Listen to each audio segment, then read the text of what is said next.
I watched as Morgan Harrison slid the acquisition agreement across the polished mahogany table, his steel-gray eyes never leaving mine.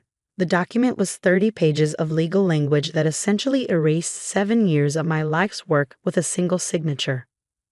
"Go ahead, Ms. Reynolds," he said, checking his Patek Philippe watch.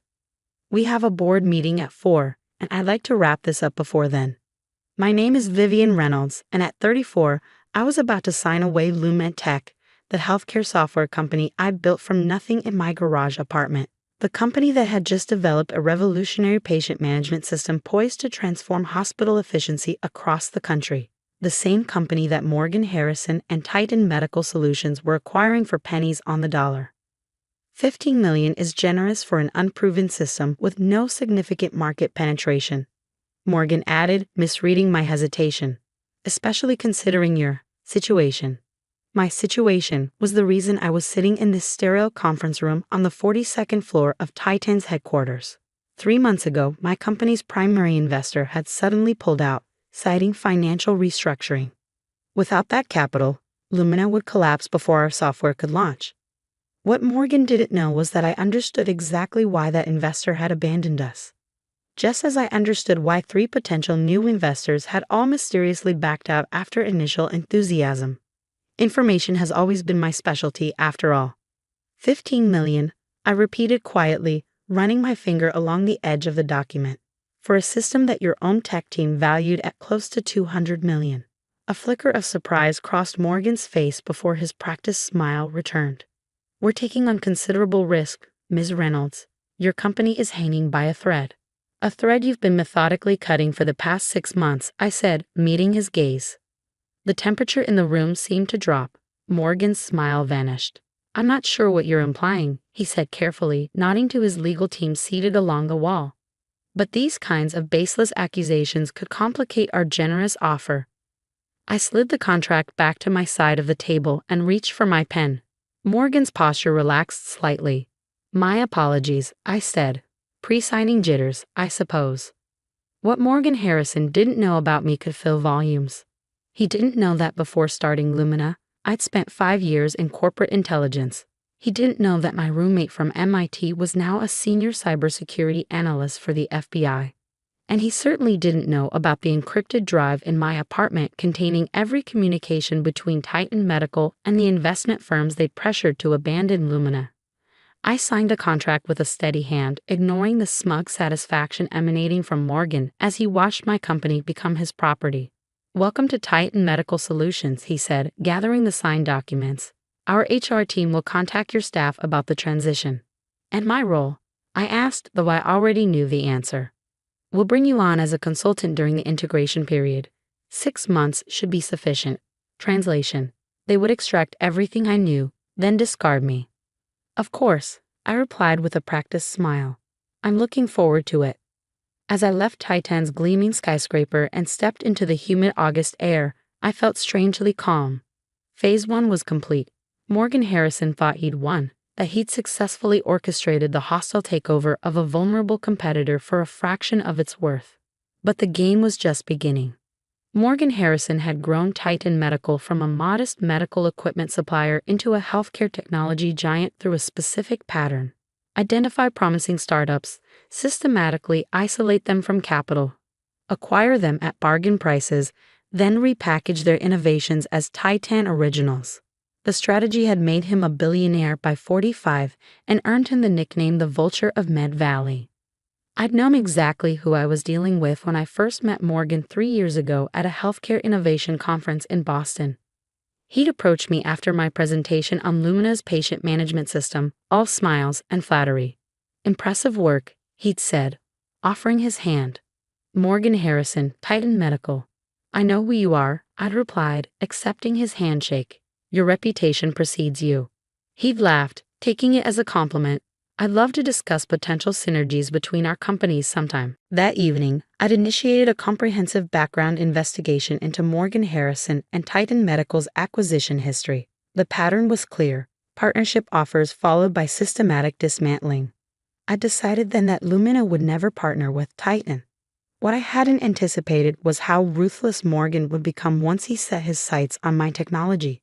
2 weeks after signing away Lumina, I began my consulting role at Titan. My new office was a windowless room 4 floors below the executive level, and my access badge restricted me to only a few areas of the building. The message was clear.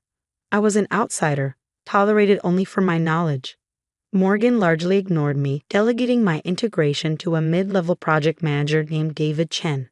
David was actually decent, one of the few at Titan who seemed to have genuine passion for healthcare improvement rather than just profit margins. "Your system is incredible," David told me one afternoon as I walked him through Lumina's architecture. "The predictive analytics module alone could reduce patient wait times by 30%. Why did you fight harder to stay independent?" I gave him the simplified version: investor problems, capital shortages, market timing. "That's the official story," David said quietly, glancing toward the door. "But there are rumors." "What kind of rumors?" I asked, though I could guess. That Titan deliberately targeted Lumina. That Morgan personally called in favors to block your funding. He hesitated. "It's not the first time." I simply nodded. "Sounds like Titan plays hardball." "Morgan plays hardball," David corrected. "Titan is just his chessboard." Over the next few months, I became the model consultant. I documented everything, trained their developers, answered endless questions about implementation details, and never once complained about being excluded from strategic meetings about my own technology. What Titan didn't realize was that every day I spent inside their walls was another day of gathering evidence. Every restricted server I supposedly couldn't access was another piece of the puzzle. Every dismissive comment from Morgan when we occasionally crossed paths was fuel for what was coming. 4 months into my integration period, I received an unexpected invitation to Morgan's office. His executive assistant led me into his corner suite overlooking the city, where he sat reviewing documents at his desk. "Vivian," he said without looking up, using my first name for the first time. "Have a seat." I sat in one of the leather chairs facing his desk, noting the framed magazine covers featuring Morgan's face and the conspicuous absence of family photos. "David tells me the integration is ahead of schedule," he said, finally meeting my gaze. "He speaks very highly of your cooperation." "I want the technology to succeed," I replied. "That was always my goal." Morgan leaned back, studying me. "You've surprised me, I'll admit. Most founders in your position would be bitter, obstructive even." "What would that accomplish?" He smiled slightly.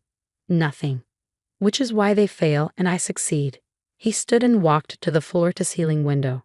"I'm accelerating the timeline for Lumina's, Titan Patient Pro's market launch. The board is very enthusiastic about the projected numbers." "Congratulations," I said. "Though I'm curious why you're telling me this." He turned, his expression calculating. "Because your consulting period will be ending earlier than planned. 2 weeks from today." Despite anticipating this, the timeline caught me by surprise. I'd expected at least another month. "I see," I said carefully. "May I ask why?" "Your work is complete," he said simply. "And frankly, having the original creator around during launch creates complications regarding intellectual property and credit." Translation: Morgan wanted me gone before he could be questioned about Lumina's acquisition. "Of course," I replied. "I understand completely." He seemed almost disappointed by my easy acceptance. "HR will prepare a generous severance package. You've been unexpectedly valuable during this transition." As I stood to leave, Morgan added, "One more thing, Vivian. Your non-compete agreement prevents you from working in healthcare technology for 3 years. I trust you'll honor that commitment." "I always honor my commitments, Morgan," I said, meeting his gaze directly. "You can count on that." 2 weeks later, I cleaned out my temporary office under the watchful eye of a Titan security guard.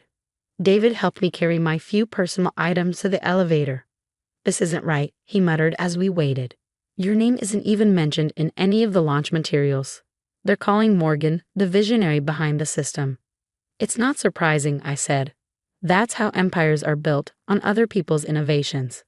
"What will you do now?" he asked as the elevator arrived. I smiled. "Take some time off. Think about my next move." What I didn't tell David was that my next move had been in motion for months. The day after my departure from Titan, I met with Caroline Wong, my former roommate and now an FBI cybersecurity specialist, at a small cafe 20 miles outside the city. "It's all here," I said, sliding a sealed envelope across the table. Financial records, communications, evidence of market manipulation, witness statements from 3 investment firms Titan pressured, and internal documents detailing how they targeted Lumina and 5 other healthcare startups in the past 3 years. Caroline examined the contents carefully. This is comprehensive. How did you get access to Titan's internal servers? I didn't need to, I replied. Morgan's hubris was always his weakness. He never considered me a threat, so he never restricted my access properly. I was supposed to be teaching their team about Lumina's technology after all. The Securities and Exchange Commission will be very interested in this, Caroline said, returning the documents to the envelope. As will the Department of Justice. What Morgan's been doing goes beyond aggressive business tactics. It's market manipulation and fraud. There's one more thing, I added, passing her a USB drive. Recordings of my conversations with Morgan, including one where he explicitly admits to interfering with Lumina's funding to force the acquisition. Caroline raised an eyebrow. Single-party consent state. I nodded. You've been planning this for a while, she observed. Since the day I met him, I confirmed. I knew what he was the moment he approached me at that conference. I just needed to gather enough evidence to ensure it wasn't just my word against his. So you let him acquire your company as a Trojan horse, Caroline said, impressed despite her professional neutrality. Sacrifice Lumina to take down Titan. Not exactly, I replied. Lumina was never the end goal for me, it was just the beginning. 3 weeks later, the headline broke across every major business publication. FBI raids Titan meta sale amid FRAED investigation. The story detailed allegations of systematic market manipulation, investor coercion, and securities fraud. Morgan Harrison's name featured prominently in every article. Titan's stock plummeted 60% in a single day. Trading was eventually halted as the board called an emergency meeting. By that evening, Morgan had been placed on administrative leave pending the investigation. I watched it all unfold from my apartment, feeling not the rush of victory I'd expected, but a quiet sense of justice. The system Morgan had exploited for years was finally working as intended. The following morning, as I was preparing for my scheduled interview with federal prosecutors, my phone rang with an unfamiliar number. Ms. Reynolds, came the cool, controlled voice I instantly recognized. I believe I underestimated you. Hello, Morgan, I replied, equally calm. Calling from a personal phone? Smart move, considering Titan's lines are probably monitored now. You planned this from the beginning, he said, anger finally breaking through his composure. You sacrificed your own company just to set me up. No, Morgan, you sacrificed my company when you decided it was yours for the taking. I simply ensured there would be consequences. Do you have any idea what you've done? He demanded. Titan employs thousands of people. Their livelihoods. We'll be fine, I interrupted. Titan's technology is sound. The company will survive without you. The board is already distancing themselves, calling you a rogue executive. They'll recover. The silence that followed was telling. Why? He finally asked. Revenge? Money? Accountability, I corrected him. You built your success by destroying others' work. Someone needed to break the pattern. This isn't over, he warned. Actually, Morgan, it is. The FBI has your internal communications, financial records, and testimony from multiple witnesses, and Titan's board will throw you to the wolves to save themselves. I paused. But you should know, this was never just about taking you down. What does that mean? His voice had lost its edge, uncertainty creeping in. Check tomorrow's business news, I replied before ending the call. The next morning, a second headline appeared. Phoenix Medical acquires patient management system from Titan amid SCANDAL. The article detailed how Phoenix Medical, a Titan competitor, had purchased the rights to my patient management system from Titan's desperate board for $180 million, nearly 12 times what Morgan had paid me. What the article didn't mention was that Phoenix's CEO was my former mentor, or that our acquisition talks had been underway for months, contingent on Morgan's removal. It also didn't mention that my contract with Phoenix included both proper credit for my innovation and a significant equity stake in the company. Most importantly, it didn't mention the final clause in our agreement, that Phoenix would establish a $50 million fund to invest in healthcare startups founded by women and minorities, those most often targeted by predatory acquisition practices. 6 months later, I testified at Morgan Harrison's federal trial. He sat at the defense table, the confident posture gone, watching me with a mixture of anger and bewilderment as I methodically described how Titan had systematically undermined Lumina and other startups. As I was leaving the courthouse, David Chen was waiting on the steps. He'd left Titan shortly after the scandal broke and had been cooperating with prosecutors. "You knew," he said as I approached. "You knew all along what would happen." I nodded. "Not everything, but enough." "Why didn't you tell me?" "Because your reaction needed to be genuine. You were more valuable as an honest witness than as an accomplice." He shook his head, still processing it all. "What happens now?" "Morgan goes to prison. Titan rebuilds under new leadership. The patient management system helps hospitals provide better care, and the investment fund helps ensure the next generation of innovators can't be so easily exploited."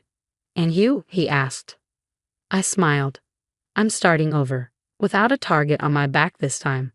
Morgan Harrison was sentenced to 12 years in federal prison for securities fraud, market manipulation, and obstruction of justice.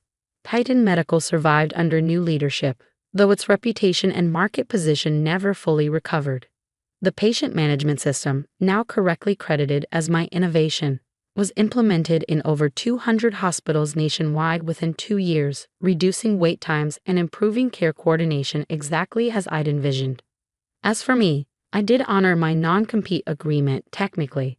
I didn't work in healthcare technology for 3 years. Instead, I focused on mentoring other founders, particularly women and minorities, teaching them to recognize predatory business tactics and protect their innovations.